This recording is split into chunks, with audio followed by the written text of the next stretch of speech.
तुमको डर लगा? क्या कर रहा है नीबू? फोन का फिश गुम हो गया है। क्या गुम हो गया? फोन का फिश गुम हो गया। यहाँ का फिश गुम हो गया? नहीं नहीं नहीं, गुम नहीं होगा, कोई डब्बा में रखा होगा तुमने। देखो किसी डब्बे में होगा, उसमें देखो, क्लोजेट में देखो, अपने क्लोजेट में रखा होगा। इतना सारा गुम कैसे हो जाएगा? यहाँ पे नहीं है। होगा होगा होगा ही होगा। ये देखो मिल गया ना, देखा, मैंने बोला था ना, कितना सारा है। अब सबको यहाँ पे लगा दो। अच्छा नीबू बोलो ना, गुड मॉर्निंग, गुड मॉर्निंग। कैसे हैं आप लोग? कैसे आप लोग? मैं बिल्कुल ठीक हूँ। बिल्कुल ठीक हो। हाँ, मैं खेल रहा हूँ। मैं खेल रहा हूँ। Good morning. आज अंगद कर रहा है वर्क फ्रॉम होम, तो मेरी वजह से अंगद ने वर्क फ्रॉम होम लिया है, क्योंकि हम लोग जा रहे हैं फिर से हॉस्पिटल, और दूसरे हॉस्पिटल जा रहे हैं जहाँ पे मैं गई थी पिछली बार। आपने पिछला ब्लॉग में देखा होगा। वहाँ से मुझे सही नहीं लगा, मतलब मैं चांस लेना नहीं चाह रही हूँ, मुझे तुरंत दूसरे को भी दिखाना है, वेट नहीं करना। तो मैं आज जा रही हूँ मणिपाल हॉस्पिटल, ये सरजापुरा पे ही है। ये देखिए मैंने नाश्ते में आज क्या खाया। मैंने खाया सूजी का हलवा, एकदम पतला सा नहीं होता है, वो बना करके खाया है। ये मेरा ब्रेकफास्ट था। और अंगद का और नीव का था मूली का पराठा, एकदम टेस्टी टेस्टी, जो मैंने नहीं खाया। ये देखिए कितना अच्छा मूली का पराठा मेरी कुक बनाती है। आपको देखने से ही पता चल रहा होगा, एकदम पतला पतला सा है, बहुत अच्छा बनाती है। तो ये था नाश्ता। लंच में क्या है, राइस, दाल, और ये हो गया गोभी मटर की सब्जी। और मेरे और नीव के लिए एक ही लंच है, वो है खिचड़ी। अच्छा, पिछले व्लॉग में आपने देखा होगा हमारे पूरे घर में पानी भर गया था डिश वॉशर की वजह से। 2 घंटे लगे उसको निकालने में। तो वो तो हमारे पास कारपेट वगैरह नहीं है, तो कोई दिक्कत नहीं आई। पर सबसे ज़्यादा टेंशन हमें हो रही थी इस टीवी यूनिट की। ये पूरा जो आप पार्ट देख रहे हो ना, ये वीनियर का बना है, मतलब ये लकड़ी का है, ठीक है। और इसके ऊपर पॉलिश की गई है, ये लैमिनेट नहीं है। तो लकड़ी अगर पानी में बहुत देर फूलेगा तो आपको पता है ख़राब हो जाएगा। तो ये नीचे वाला पार्ट आप देख रहे हो, ये 6-7 घंटे तक में पानी में था। हल्का सा ना डार्क कलर भी हो गया इसका नीचे, भी आपको नहीं समझ आ रहा होगा। तो हमें तो लगा ये फूल जाएगा, सड़ जाएगा, पर ठीक है, अभी तो लग रहा है कोई दिक्कत नहीं आई है। पर इसकी बहुत टेंशन हुई थी। बाकी क्या होता है, लैमिनेट की टेंशन नहीं होती है। जैसे कि अगर मैं बात करूँ, ये वाला यूनिट जो है ना, ये लैमिनेटेड है, ये नीचे वाला पार्ट, तो इसको उतना कुछ नहीं होता है। पर हाँ, जैसे डाइनिंग टेबल है, ये प्योर लकड़ी का बना हुआ है। तो फिर इसके जो ये नीचे वाला पाया देख रहे हो, ये पानी में पूरा सोक्ड था, तो इसकी भी टेंशन हो रही थी। पर सबसे ज़्यादा मुझे हो रही थी इसकी। चलिए, तो मैं रेडी हो रही हूँ जाने के लिए डॉक्टर के पास। अच्छा, एक क्वेश्चन मुझे ना बहुत आता है, लगभग हर वीडियो पे एक तो ऐसा आ ही जाता है कमेंट कि आप कौन सा लिप शेड लगाते हो सोना, बताओ। तो मैं आपको बताती हूँ मैं कौन सा लगाती हूँ। मैं ये वाला लगाती हूँ, मामा अर्थ का एवोकाडो एंड विटामिन ई है। मैं इसको ना आपको टैग कर दूंगी इस वाले वीडियो के नीचे। इसका शेड है 01 कार्नेशन न्यूड। तो मैं यही लगाती हूँ एवरीडे बेसिस पे। इसके 2 शेड है मेरे पास, उसमें से ये वाला मैं बहुत लगाती हूँ। तो ये मुझे इतना फ्रिक्वेंट आया है, गुजरात ट्रिप पे भी बहुत बार आया है, पिछले व्लॉग, होली व्लॉग में भी आया है, कौन सा लगाया है, कौन सा लगाया है। तो देखिए मैंने आपको बता दिया, मैंने ये वाला लगाया है। तो ये बहुत पहले मेरे पास PR में आया हुआ था, तो एक बार मैंने इसको यूज किया, मुझे इतना पसंद आया, उसके बाद से मैंने 2 बार खुद से खरीद करके लगाया है। तो ये बहुत अच्छा प्रोडक्ट है। ये देखिए नींबू भी हो गया रेडी, है ना नींबू? कहाँ जा रहे हैं हम लोग? हम डॉक्टर के पास जा रहे हैं। क्यों जा रहे हैं डॉक्टर के पास? एक और बार जा रहे हैं। एक और बार जा रहे हैं, पर क्यों जा रहे हैं? मम्मा को क्या हो गया है? दवाई करना पड़ेगा मम्मा को। बाय बाय, मम्मा नहीं आएगी, तुम जाओ, ठीक है? ठीक है ना? वो कंप्लेन कर रहा है पापा को, देखो पापा मम्मा नहीं आएगी। आ रही हूँ, मैं भी आ रही हूँ। हेलो नीबू, देखिए देखिए, नहीं बेल्ट क्यों निकाला नीबू? बेल्ट नहीं निकालना था ना। पहुँच गए मणिपाल हॉस्पिटल, ये सरजापुरा पे ही है। यहाँ मैं पहले भी आई हूँ बहुत सारे अलग अलग इश्यूज़ के लिए। चलिए, अपॉइंटमेंट तो लिया हुआ है। अभी बज रहे हैं 2 बजने वाला है, 2:30 सवा 2 का अपॉइंटमेंट है। कितना रश है अंगद, भीड़ देखो। बार होता है हर बार जब यहाँ पे लाइन रहती है। सच में देखो, गाड़ी पार करने के लिए कितनी लंबी लाइन है, माय गॉड। मैं सोच रही थी गाड़ी में बैठते ही नीव तो सो जाएगा, सोना ही है, सोएगा ही सोएगा, आधा घंटा लग गया आने में, पर ना अभी भी पीछे जगह हुआ है, वो देखो। हेलो नीबू। हेलो। सोए नहीं तुम? क्यों नहीं सोए? नींद नहीं आ रहा था। नींद नहीं आ रहा था? अरे बाप रे बाप रे देखो, इतना ये बोलने लगा है, पता है कैमरा पे तो कम बोलता है, मतलब ये हमें ज्ञान देता है ना। अब वो टाइम आ गया है हमें ही ज्ञान। टेंशन मत लो। एग्जैक्टली मैंने इसको एक दिन बोला, नीबू तुम ये टॉय लेके नीचे जा रहे हो, सैंड में खेलोगे? अरे नहीं तो, कौन बोला तुमको? मैं नहीं ले जा रहा हूँ, तुम टेंशन क्यों ले रही हो? मैं नहीं ले जाऊंगा, ठीक है? ये बाप रे, टेंशन भी बोल रहा है अब। बोलता है ना नींबू। अभी हम कहाँ आए हैं? डॉक्टर के पास। हाँ, डॉक्टर के पास। याद हो गया बेचारे को। वैसे यहाँ पे वैले पार्किंग है, लेकिन फिर भी देखिए ना रश कितना ज्यादा है। बाप रे बाप, 2 लाइन है यहाँ पे गाड़ियों की। सब लोगों की तबीयत खराब है यार। मुझे तो हॉस्पिटल आके बहुत एक जरा भी अच्छा नहीं लगता। इधर से चक्कर पड़ गया हॉस्पिटल का। हमें जाना है गैस्ट्रोएंट्रोलॉजी ओपीडी 4th फ्लोर। हाथ में क्या है? क्यों निकाला बैग से? गमी बेयर निकाल लिया है। दे दो, डॉक्टर अंकल ले लेंगे।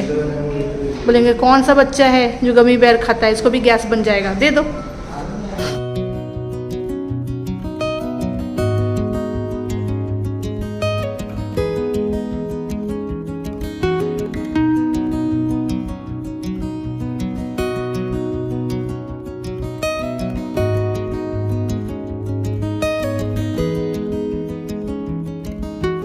डॉक्टर को दिखाना तो हमारा हो गया। सेटिस्फैक्ट्री तो उतना नहीं लग रहा है कि जो उन्होंने बताया है, पर ठीक है, फॉलो करके देखते हैं। दवाइयां दी थी वो ले लिया है। एक दवाई बच गया है, वो यहाँ पे था नहीं, वो कहीं से ले लेते हैं।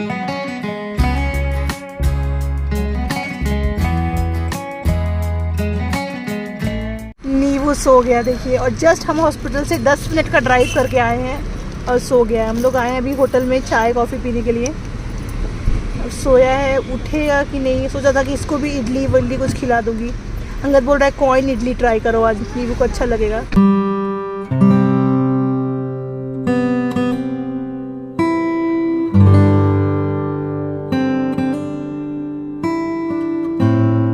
Good morning. सुबह के बज रहे हैं 10 और अभी जस्ट मैं सो कर उठी हूँ। हालत बहुत ख़राब थी कल रात भी। एक्चुअली कल हॉस्पिटल से आने के बाद में मैंने व्लॉग नहीं किया, मैं सो गई क्योंकि रात भर सोई नहीं थी। तो मैं 2 घंटे सो गई और उसके बाद मेरी तबीयत इतनी खराब हुई है 7 बजे से ना, कि मैं रात के 5 सवा 5 बजे सोई हूँ। रात के नहीं, सुबह के। और इसलिए मैंने आपको बताया नहीं क्या हुआ। मैं सोच के आई थी कि मैं हॉस्पिटल से आऊंगी, उसके बाद में मैं अच्छे से बताऊंगी, पर मेरी हालत बहुत खराब थी। तो अभी उठी हूँ। अभी अंगद को बोला है थोड़ा सा अगेन मेरे लिए सूजी का हलवा बना दे। अंगद को एक्चुअली ऑफिस भी जाना है, पर वेट कर रहा था मेरा कि मैं उठूँ। Good morning. Good morning. कल की रात कितनी खराब गई ना, बहुत खराब। 5:15 बजे सोई हूँ। हाँ। बीच में अंगद बेचारा कितना आधे घंटे भी नहीं सो पाया होगा, फिर उठ गया मेरी वजह से। बहुत मुश्किल हुआ। तो अभी बना रहा है ये हलवा। एकदम थोड़ा सा ही, मैंने बोला कि इतना कम भी मैं मुश्किल से खा पाऊंगी। बोला थोड़ा सा घी डाल देना, ज़्यादा नहीं, बस कुछ पेट में जाए बोल के मैं खा रही हूँ। पर मन बिल्कुल नहीं है, भूख बिल्कुल नहीं है। पर अंगद हलवा बनाता बड़ा अच्छा है। अरे मुझे ना प्रेगनेंसी का टाइम याद आ गया। याद है फर्स्ट ट्राइमेस्टर में कुछ नहीं खाने का मन करता था। हलवा खाते थे, राइस वाइस कुछ नहीं खाते थे। हाँ, तो अंकल मेरे लिए हलवा ही बनाता था सुबह नाश्ते में। नींबू गुड मॉर्निंग। मैं डायनासोर को जितना सब डायनासोर को सब मिल के पकड़ रहे। क्या कर रहे हैं पकड़ के? फिर उसको उतार रहे। और दिखाओ अपना फिंगर्स दिखाओ। अरे इतने बड़े बड़े फिंगर्स हो गए नींबू के। वाह, धूप कितनी अच्छी आई हुई है। देखिए यहाँ से कितना मस्त वाली धूप आ रही है। इस खिड़की से धूप आती है ना, तो मुझे ये जो बनता है ना यहाँ डिज़ाइन, बड़ा सुंदर लगता है देखने में। पर अच्छी खासी गर्मी पड़ेगी भाई इस बार, पता चल रहा है अभी से ही। एक और प्रॉब्लम आ गई है बैंगलोर में, जो हमें कल ही पता चला। सच में सिलेंडर नहीं मिल रहा है गैस का। 3-4 दिन से तो सोसाइटी वाले बोल ही रहे थे कि गैस सिलेंडर का सप्लाई नहीं आ रहा है। मैं फ़ोन कर रहा हूँ, वो लोग उठा नहीं रहे। तो आज जाके पता चला कि बैंगलोर में ऑलरेडी शॉर्टेज चालू हो गई है और कहीं पे भी गैस सप्लाई नहीं मिल रहा है। एलपीजी सिलेंडर की बात कर रहा हूँ। सारे होटल्स को कोई भी तरीके का सप्लाई नहीं मिलेगा, सिर्फ प्रायोरिटी दी जाएगी हॉस्पिटल्स को। तो ये बहुत बड़ा शॉकिंग है। ये वॉर की वजह से हो रहा है। इम्पैक्ट ऑलरेडी इतना जल्दी स्टार्ट हो चुका है। मतलब आगे क्या होगा भगवान जाने क्या होगा। अभी तो इलेक्ट्रिसिटी पावर सप्लाई सब जगह पे कटौती आएगी। क्या बात कर रहे हो यार? आएगी ही ना। नेचुरल गैस नहीं होगा तो फिर थर्मल प्लांट्स वगैरह सब कैसे चलेंगे। सब लोग इंडक्शन रखो घर पे, मुझे लग रहा है ना। हाँ। आने वाले टाइम पे हाँ, एक रखना पड़ेगा। हमारा इंडक्शन का तो हाल बेहाल हो चुका है, मैं दिखाऊंगी। हमें नया लेना पड़ेगा। हाँ। इंडक्शन रख लीजिए क्योंकि शॉर्टेज होनी ही होनी है। करेक्ट। इरान वॉर का देखो आने लगा इम्पैक्ट घर तक। आगे आएगा। अब तो पेट्रोल प्राइसेस भी बढ़ेगी धीरे धीरे। भगवान, ये कैसा समय है नहीं एकदम।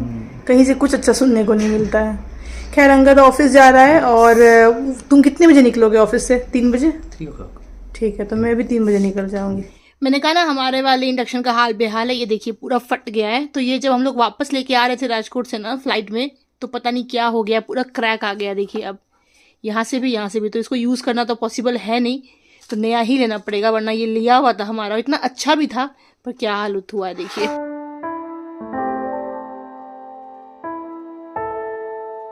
चलिए थोड़ा सा मैंने शार ले लिया, शार लेके थोड़ा अच्छा लग रहा है। अच्छा क्विकली मैं आपको बता देती हूँ कि तबीयत को क्या हुआ है। अगर आपके पास कोई इसका सॉल्यूशन है या आपने देखा है किसी को ऐसे होते हुए, आपके साथ हुआ है, तो मुझे कमेंट करिएगा। तो क्या हुआ कि मुझे कफ हो गया था राजकोट में, आपने देखा होगा वेडिंग सीरीज में, ड्राई कफ था, थ्रोट पेन था। वहां से आने के बाद जिस रात में बैंगलोर पहुंची, उस पूरी रात में सो ही नहीं पाई। हर 5 मिनट में मुझे खांसी हो रही थी, रात भर सो ही नहीं। तो सुबह उठ के अंगद देखा कि चलो डॉक्टर को दिखा लेते हैं। एक पल को मेरा मन नहीं था जाने का, और काश मैंने वो सुन लिया होता। पर फिर अंगद ने इंसिस्ट किया कि ऐसे नहीं चलेगा, बहुत 1 हफ्ते हो गए अब तुमको कफ हो रहा है, दिखा लो। तो मैं चली गई अपोलो, जो मेरे घर के पास ही है, वहां गई, डॉक्टर को दिखाया। तो उन्होंने मुझे एंटीबायोटिक लिख दिया, जो कि एंटीबायोटिक है, ये ऑगमेंटिन नाम है इस एंटीबायोटिक का, ठीक है। और ये एमोक्सिसिलिन है, ऑगमेंटिन।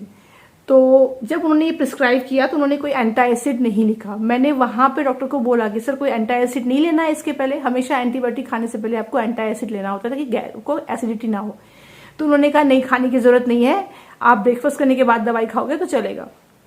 उसके अलावा उन्होंने मुझे एंटी एलर्जिक भी दे दिया, जो सिर्फ रात में खाना है, ताकि रात को जो ये प्रॉब्लम होती है वो ना हो, अच्छे से नींद आ जाए, बस। और कोई दवाई नहीं दिया। बोला कि आप गार्गल कर लो, और गार्गल में भी उन्होंने बोला कि आप माउथ वॉश से भी गार्गल कर सकते हो। ये मैंने पहली बार लाइफ में सुना था कि कोई भी माउथ वॉश है उससे भी आप गार्गल कर लो। और इनफैक्ट उन्होंने माउथ वॉश ही मुझे लिख दिया गार्गल के बदले में, जबकि मैं उस टाइम पे कर रही थी नाम मैं भूल गई, बिटाडिन, सॉरी, हाँ मैं कर रही थी ऑलरेडी बिटाडिन। मैंने कहा कि मैं ये वाला कर रही हूँ, उन्होंने कहा नहीं आप माउथ वॉश से कर लो। बहुत अजीब डॉक्टर थे, पता है आजकल के जमाने में ना ढंग का डॉक्टर मिलना बहुत मुश्किल है, और मुझे तो ये एक्सपीरियंस कई बार हो चुका है लाइफ में। खैर अब डॉक्टर पे आप ट्रस्ट करके आप घर आए, आप दवाई खाना आपने शुरू किया, एंटासिड उन्होंने लिखा नहीं तो मैंने भी खाया नहीं। उसके बाद 5 दिन का कोर्स था, 5 दिन तक मैंने वो पूरा खाया। बात है एक संडे की, जब मेरे सिस्टर के घर में सत्यनारायण की पूजा थी, मैं वहां पे गई थी। उस दिन का जो रात को एंटीबायोटिक खाना था मेरा लास्ट डोज था। तो पूजा वूजा करके मैं घर आई वापस, और मैंने यहाँ पे एंटीबायोटिक का लास्ट डोज खाया। वहां पे दिक्कत क्या हो गई थी, क्योंकि दिन में पूजा था तो खाना पीना में लेट हो गया था, थोड़ा सा नाश्ता भी लेट खाया था, और जो लंच था वो वहां पे हमने 5 बजे खाया था। लंच में हमने आंध्रा फूड खाया था, थोड़ा स्पाइसी होता है। और घर आई, घर आने के बाद में मैं 6:30 बजे घर पहुंची। उसके बाद में मुझे भूख नहीं था कुछ खाने का, तो थोड़ा सा मैंने ऐसे नाम को कि दवाई एंटीबायोटिक खाना है, मैंने एक रोटी खा ली और मैंने एंटीबायोटिक खा लिया। मेरा वो लास्ट डोज था। उसके बाद मैं सो गई 11 बजे। अचानक से मेरी नींद खुलती है रात के 12:30 पौने 1 बजे, और मुझे खांसी आई। खांसने से मेरी नींद खुली, और खांसते ही मेरा जो है मुझे चोकिंग हो गई, मैं सांस नहीं ले पा रही थी। मैंने अंगद को उठाया, तुरंत मैं रूम से बाहर आई, मुझे लिटरली सांस नहीं आ रही थी। जैसे कि एस्थमा अटैक में कैसा होता है, मेरी मम्मी को था एस्थमा तो मैंने देखा है, तो मुझे बिल्कुल सांस नहीं आ रही थी। तो मैंने अंगद को बोला मुझे यहाँ ठोको ताकि सांस आए। अंगद ने ऐसे पैड किया। उसके बाद 15-18 सेकेंड के बाद मुझे सांस आई, which was a horrible experience. उसके बाद मुझे यहाँ पे लगा था कुछ फंस गया है, तो मैं समझ गई कि मुझे एसिडिटी हुई है, हाइपर एसिडिटी हुई है। मैंने घर में वॉक करना शुरू किया, मुझे बर्प आया। अच्छा मेरा जो बॉडी टाइप है ना, मुझे ना कभी भी एसिडिटी की प्रॉब्लम नहीं हुई है। मुझे इन जनरल भी जो बर्प लोगों को आते हैं खाने के बाद, वो भी बहुत ही कम आता है। इनफैक्ट पूरी प्रेगनेंसी में भी मैं बात करूँ तो मुझे कभी भी एसिडिटी नहीं हुआ है, उल्टी नहीं हुआ है। तो मेरा गट जो है उस तरीके से स्ट्रांग रहा है हमेशा। तो ये जो मुझे हाइपर एसिडिटी हुआ उस दिन, उसके बाद वॉक करना शुरू किया, कुछ बर्प आया तो मुझे अच्छा लगा। फिर 40-45 मिनट्स के बाद, क्योंकि मैं बैठी हुई थी, फिर अचानक से मुझे एक खांसी आती है, फिर यहाँ कुछ अटकता है, फिर मुझे चोकिंग हो जाती है। चोकिंग मतलब लिटरली मैं सांस नहीं ले पा रही थी, और ना ऐसे करना पड़ा था मुझे, ऐसे जो आवाज आती है। तो उस रात ये एपिसोड मुझे 3 से 4 बार हुआ। तो उस रात हमें ये लगा कि क्योंकि हमने वो खाना खाया है, लेट खाया है लंच, और मैं एंटीबायोटिक पे हूं, तो मुझे एसिडिटी हो गई है, ये 1 टाइम थिंग है, ठीक हो जाएगा। तो उस रात कैसे भी करके मैंने रात बिता ली। नेक्स्ट डे से अब मुझे ये फ्रीक्वेंट होने लगा, मतलब ये दिन में भी मुझे खांसी आए तो मेरा सांस अटक जाए, पर दिन में सीवियर नहीं हो रहा है, कम होता है, कम देर के लिए। पर 3-4 अकरेंसेस मुझे दिन में भी हो रही है, और कफ भी है, और कफ आता भी है गले से। इसके बाद ये चीज चली 4-5 दिन, मुझे लगा ठीक है ये ठीक हो जाएगा, एसिडिटी हो गई है, तो खाना लाइट खाने लगी, वो सब करने लगी मैं। तो 4-5 दिन कहानी और आगे चली। अब बात करती हूँ आज से 3 दिन पहले से मुझे ये सीवियर हो गया है। 3 दिन पहले अचानक ऐसे ही रात को मुझे 11 बजे से फिर से खांसी आई और फिर से मुझे चोकिंग हो गया। उस रात भी मुझे 2-3 बार ये हुआ, सांस नहीं आती। और ये इतना हॉरिबल एक्सपीरियंस है, ये इतना हॉरिबल एक्सपीरियंस है कि आपको सांस नहीं आ रहा है। मैं भागती हूँ बस पंखे के पास में, सर ऊपर करती हूँ, अंगद को बोलती हूँ कैसे भी पैट करे और कैसे भी करके मैं अपना सांस को वापस खींचती हूँ। उसके बाद मुझे बर्फ होने लग जाते हैं, बर्फ होते होते फिर मुझे थोड़ा आराम लगता है। पर मैं जैसे ही लेटती हूँ मुझे ये चीज़ हो जाती है। मतलब मुझे ये डीप स्लीप में भी हो जा रहा है। मैं जैसे ही सोती हूँ, डीप स्लीप में जाती हूँ, मुझे अचानक से चोकिंग हो जाती है, खांसी आती है, गैस बन जाता है। तो इस तरीके से मैं 3 रात से नहीं सो पाई हूँ। तो मैंने 3 अलग अलग डॉक्टर को दिखाया। तो मुझे ये फर्स्ट टाइम हुआ उस दिन जब मैं आई थी दीदी के घर से। उसके बाद तो मैंने कोई डॉक्टर को दिखाया नहीं, मुझे लगा ये ठीक हो जाएगा। और हफ्ते भर में अकेरेंसेस भी कम हुए, दिन में हुए। लेकिन इस बार जो हुआ वो मुझे सैटरडे रात को हुआ था, अभी जो सैटरडे बीता है। तो संडे को मैंने डॉक्टर ढूंढना शुरू किया कि यार ये तो बहुत सीवियर हो गया, क्योंकि मैं रात भर सोई नहीं। संडे को भी डॉक्टर अच्छे मिलते नहीं है, जैसा मैंने आपको बताया था पिछले व्लॉग में। मुझे सिर्फ और सिर्फ ये जो बैंगलोर गैस्ट्रो सेंटर है, यहाँ पे एक लेडी है वो बैठी हुई थी। 3 बजे का मुझे अपॉइंटमेंट मिला इनसे। मैंने यहाँ पे लिया, मैं गई, मैंने उनको बताया कि मुझे ऐसे ऐसे हो रहा है, चोकिंग से मैं उठ रही हूँ, कफ हो रहा है और मुझे फिर बहुत सारे बर्प्स आते हैं। बर्प आने के बाद थोड़ा रिलीफ मिलता है, सोती हूँ, जैसे ही लेटती हूँ फिर हो जाता है। तब उन्होंने मुझे बताया। और मिलने से पहले मैं तो गूगल करके भी आप देखती हूँ, तो मुझे भी वहां पे थोड़ा बहुत आइडिया लगा था कि इसको गर्ड बोलते हैं। इसका फुल फॉर्म जो है गूगल से देख के बताती हूँ, जो मुझे हुआ है अपेरेंटली। इसको बोलते हैं गैस्ट्रो इसोफेगल रिफ्लक्स डिजीज, ठीक है, ये गर्ड। तो बेसिकली क्या होता है कि आप जब खाना खाते हो तो खाना पचाने के लिए पेट में कुछ एसिड फॉर्मेशन होती है, राइट। एसिड से आपका खाना पचता है, वो पेट में ही वो एसिड रहता है और खाना को पचाता है। लेकिन जब आपको एसिड रिफ्लक्स होता है तो उसमें क्या होता है, वो एसिड आपके फूड पाइप पे, एसोफेगस में आ जाता है। और ऊपर आने के बाद में वो आपको यहाँ पे जलन करता है, यहाँ पे चोकिंग जैसा फीलिंग देता है। और क्योंकि एसोफेगस और ट्रैकिया, फूड पाइप और विंड पाइप पास पास में ही है, तो आपके विंड पाइप में भी वो चला जाता है एसिड और फिर आपको सांस नहीं आती है। और ये तभी होता है जब आप लेटते हो, क्योंकि जब आप लेटते हो तो आपका जो है वो एसिड जो है पेट से इजीली जो है वो आपका फूड पाइप, विंड पाइप में चला जाता है। तो यही चीज मुझे हो रही है, इसलिए लेटने के बाद से ये हो रही है। डॉक्टर ने मुझे बताया कि ये तो गर्ड सिम्टम है, जो मैंने भी जाने से पहले गूगल किया था तो मुझे लग रहा था ये गर्ड ही बोलेंगी। तो इन्होंने मुझे मेडिसिन दे दिया और उन्होंने कहा ये एंटीबायोटिक की वजह से हुआ है। तो ये एंटीबायोटिक जो मैंने खाया था उसमें उन्होंने मुझे एंटासिड लिख के नहीं दिया था।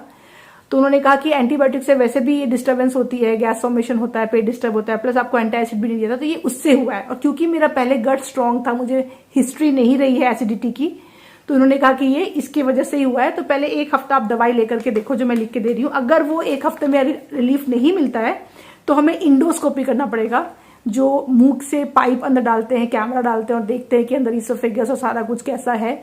तो उन्होंने कहा कि फिर हम वो करेंगे। तो उन्होंने मुझे दवाई दी और वो दवाई मैंने ली आने के बाद, मतलब 1 डोज मैंने शाम को 4 बजे लिया, 1 डोज मैंने रात को भी लिया। पर उस रात को, संडे रात को मेरा और हालत खराब हो गया। ये चोकिंग वाला इंसिडेंट मुझे उस बार 5-6 बार हो गया। सिवियर एसिडिटी हो गई, जबकि मैंने खाना एकदम कम खाया था, मैंने एकदम पतला सा खिचड़ी खाया था और कुछ नहीं खाया था। पर क्योंकि मुझे कफ भी है तो मैं चाह करके भी दही नहीं खा सक रही हूँ, क्योंकि कफ के साथ हुआ है। और एक्चुअली ये जो कफ है, ये पहले तो एज अ कफ हुआ था, पर अब इस गर्ड की वजह से ये कफ हो रहा है। तो जब आपको ये प्रॉब्लम होती है तो कफ जो है इसका बाय प्रोडक्ट हो जाता है। तो अब ये दोनों साथ में चल रहे हैं, तो कफ भी पूरा टॉन्सिल में है, थ्रोट में है, और गैस की भी इशू आ रही है। क्योंकि पूरा यहाँ पे कफ है, तो जब वो एसिड मेरे पेट से ऊपर आता है तो और ज्यादा स्टक हो जाता है मेरा विंड पाइप, और मुझे और भी ज्यादा सांस लेने में दिक्कत होती है। खैर, तो मुझे मेरा हालत बहुत खराब हो गया मंडे को, संडे नाइट को भी। तो अंगद ने कहा कि चलो एक और डॉक्टर दिखा के एक सेकंड ओपिनियन ले लेते हैं, क्योंकि ये ऐसी चीज है कि इसमें ना वेट नहीं कर सकते कि 5-6 दिन और देखो, क्योंकि रात में नींद नहीं आ रही है, चोकिंग हो रहा है। चोकिंग की वजह से बहुत ज्यादा मुझे प्रॉब्लम हो रही है, क्योंकि जिन लोगों को सांस लेने में कभी भी दिक्कत आई है वो समझेंगे कि मैं क्या बोल रही हूँ। जब आपको लगे कोई आपका गला दबा रहा है और आप सांस नहीं ले पा रहे, it's very difficult, very very difficult to take it. और जब मल्टीपल अकरेंसेस हो रहे हैं रात में तो ये बहुत ज्यादा स्केरी है। तो फिर मैंने अपॉइंटमेंट ले लिया कल मणिपाल का, जो आपने देखा। अभी जो मैं कल के डॉक्टर के पास गई, मैं बिल्कुल सेटिस्फाइड नहीं हूं उनसे, मेरा बहुत बेकार एक्सपीरियंस रहा है, ट्रस्ट में बहुत बेकार रहा है। जब मुझे आगे सॉल्यूशन मिल जाएगा तब मैं बताऊंगी कि कौन से डॉक्टर सही है ऑफकोर्स। पर कल वाले ने मुझे ऐसे ट्रीट किया एज इफ मैं हेलुसिनेट कर रही हूँ कि मुझे चोकिंग हो रही है। वो मुझे कह रहे हैं कि आपको चोकिंग एक्चुअली हो नहीं रही है, आपको ऐसा लग रहा है कि आपको चोकिंग हो रही है। अंगद ने कहा नहीं सर, इसको लग नहीं रहा है, मैं हूं साथ में, मुझे पता है उसको चोकिंग हो रही है। उसका यहाँ पे फंस रहा है गैस, इसकी वजह से उसको सांस नहीं आ रही है। वो कह रहे नहीं इसमें कुछ नहीं हो सकता, आपको बस सोचना पड़ेगा कि आपको चोकिंग नहीं हो रही, जस्ट रिलैक्स करो आप। और उन्होंने मुझे दवाई में एंटी डिप्रेसेंट दे दिया कि आप ये खा के ना आपको नींद अच्छी आएगी। मैंने कहा सर मुझे नींद अच्छी ही आ रही है, पर जैसे मैं डीप स्लीप में जा रही हूँ वैसे मुझे चोकिंग हो जा रही है, तो मेरी नींद खुली जा रही है। आप मुझे एंटी डिप्रेसेंट देकर सुलाओगे, उससे क्या फर्क पड़ेगा, वो मुझे गैस फंसेगा, चोकिंग होगी, मैं उठूंगी ही। वो कह रहे नहीं ऐसा कुछ नहीं, आप सोच रहे हो, आप एंटी डिप्रेसेंट दवाई लो। अब मैंने कहा भाई अच्छे भले इंसान को किस वजह से ये एंटी डिप्रेसेंट लिख के दे रहे हैं, मुझे समझ नहीं आ रहा। उसके अलावा उन्होंने मुझे बहुत ही बेसिक जो है एंटी एसिड्स लिख के दे दिया, जो कि बहुत ही बेसिक है। और उन्होंने गर्ड तो मेंशन कर दिया, उन्होंने भी अपने एग्जामिनेशन में गर्ड ही लिखा, लेकिन उन्होंने गर्ड वाली दवाई ना देके बेसिक जो होता है एंटी एसिड वो मुझे दे दिया कि सुबह खा लो, रात में खा लो और एंटी डिप्रेसेंट ले लो और सो जाओ। तो मतलब अब मैं क्या बोलूं, मुझे बिल्कुल होता है ना डॉक्टर से मिलके आपको सेटिस्फैक्शन नहीं लगता। मैं बोल रही हूँ सर ट्रस्ट मी, मेरे को रियल में चोकिंग हो रही है, आप मेरे को कुछ, तो ही वाज लाइक कि नहीं आप ये खा के देखो, ये आपको हिस्ट्री नहीं है क्योंकि इस चीज की, तो 1 हफ्ता में ठीक होगा। चोकिंग तो है जो हो रही है आपको, वो आपको लग रहा है, वो एक्चुअली हो नहीं रही है उतनी, यू जस्ट फीलिंग दैट। और उन्होंने लिटरली मेरे प्रिस्क्रिप्शन में ये लिख दिया है कि I have a feeling of choking, not actual choking. I don't understand, तो खैर जो भी हो। तो मैंने तो उनका दवाई जो है मैंने लिया, कल खरीद तो लिया था मैंने, पर घर आने के बाद जब अंगद से मैंने डिस्कस किया तो अंगद ने बोला यार मुझे भी वही फील आया कि ठीक नहीं लगे मुझे वो। मैंने कहा चलो तुम्हें नहीं लगे, मुझे तो बिल्कुल नहीं लगे, मैं वेट नहीं कर सकती हूँ, मैं एक और रात ऐसे नहीं जी सकती हूँ। मेरे को कल पूरी रात दवाई लेने के बावजूद मैं 5 बजे सोई हूँ, क्योंकि मुझे रात में 3 चोकिंग इंसिडेंसेस हुए हैं। पूरी रात मुझे बर्प हुआ है। मैंने कल जो वहां पे वो रवा इडली खाया था, उसके बाद 5 बजे के बाद कुछ नहीं खाया। तो if you go by the theory, तो अगर आप कुछ खाते नहीं हो, 5-6 घंटा तक कुछ खाते नहीं हो, तो पेट में एसिड प्रोडक्शन नहीं होता है। और जब पेट में एसिड हो ही नहीं रहा है प्रोडक्शन, क्योंकि खाना पचाने को कुछ है ही नहीं, तो रिफ्लक्स नहीं आना चाहिए, राइट। मैंने 5 बजे खाया, मैं रात को 11 बजे सोने गई हूँ, फिर भी मुझे एसिड रिफ्लक्स हुआ है, जबकि मेरे पेट में खाने में कुछ भी नहीं था, जो था वो डाइजेस्ट हो गया होगा। फिर भी मुझे ऊपर चोकिंग हुई है, फिर भी मेरा गला फंसा है, फिर भी मुझे म्यूकस फंसा है, फिर भी मैं खांसी हूँ, सांस नहीं ले पाई हूँ। पूरी रात ये मेरे को ये कहानी चली है। इट इज नॉट नॉर्मल, और definitely it is not something कि जो बस आप वेट करोगे कि अच्छा कल बेटर होगा, कल बेटर होगा। क्योंकि मेरा वेट, यू डोंट बिलीव, इन 3 दिनों में मेरा वेट 2.5 किलो कम हो गया है, क्योंकि मैंने कुछ खाया ही नहीं है। तो ये बिल्कुल नॉर्मल बात नहीं है। At least I am not taking it normally, and I don't want to take any risk this time कि ठीक है जो भी डॉक्टर है, पहले मैंने पास्ट में ये किया है, ट्रस्ट बहुत किया है, वेट किया है, इस बार मैं नहीं कर सकती हूँ, ये बहुत सीरियस इंप्लीकेशंस आएगा मुझे। क्योंकि जितना बार आपका ये चोकिंग होता है, अगर आप इस चीज़को होने देते हो, तो कहीं ना कहीं आपका जो ट्रैकिया है विच इज विंड पाइप, उसमें बहुत ज्यादा प्रॉब्लम आ जाती है, उसमें स्वेलिंग हो जाती है। क्योंकि बार बार जब सांस नहीं ले पा रहा trachea, you are trying forcefully कि आप सांस लो, तो ट्रैकिया में भी इश्यूज आ जाएंगे। एसोफेगस में तो ऑलरेडी मेरे को प्रॉब्लम आ रही है, क्योंकि वहां पे बार बार एसिड आ जा रहा है। तो ये इतना इजी नहीं है। तो मैंने फिर सर्च किया कि सबसे अच्छा डॉक्टर कौन है बैंगलोर का, नो मैटर वो यहाँ से 100 किलोमीटर दूर भी बैठता हो।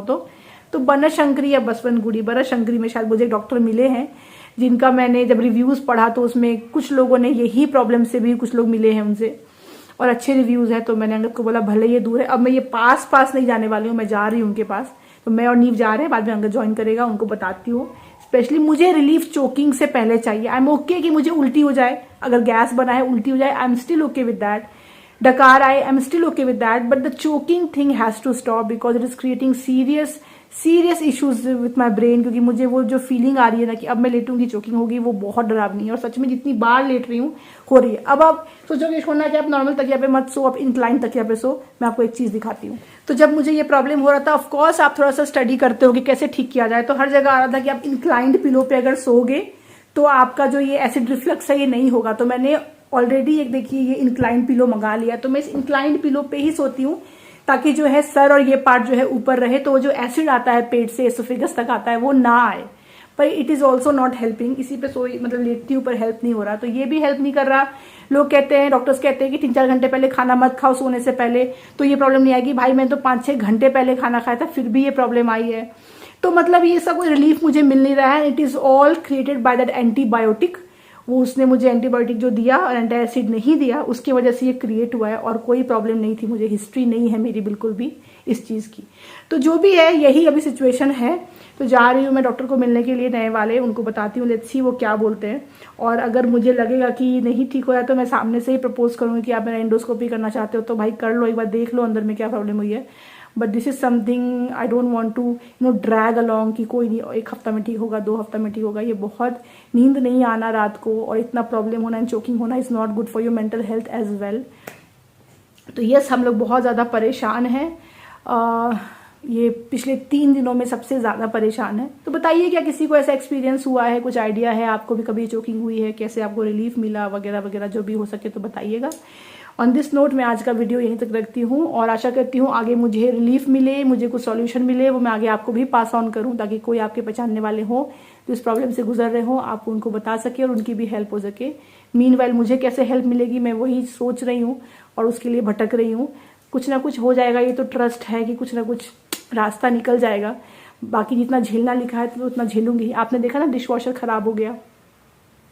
मैंने हमेशा बोला है कि जब भी लाइफ में सडन इश्यूज आते हैं, sudden health issues, sudden financial crisis, sudden job में कुछ, रिलेशनशिप में कुछ, सडन जो भी चीज़ लाइफ में होती है वो राहु लेकर आता है।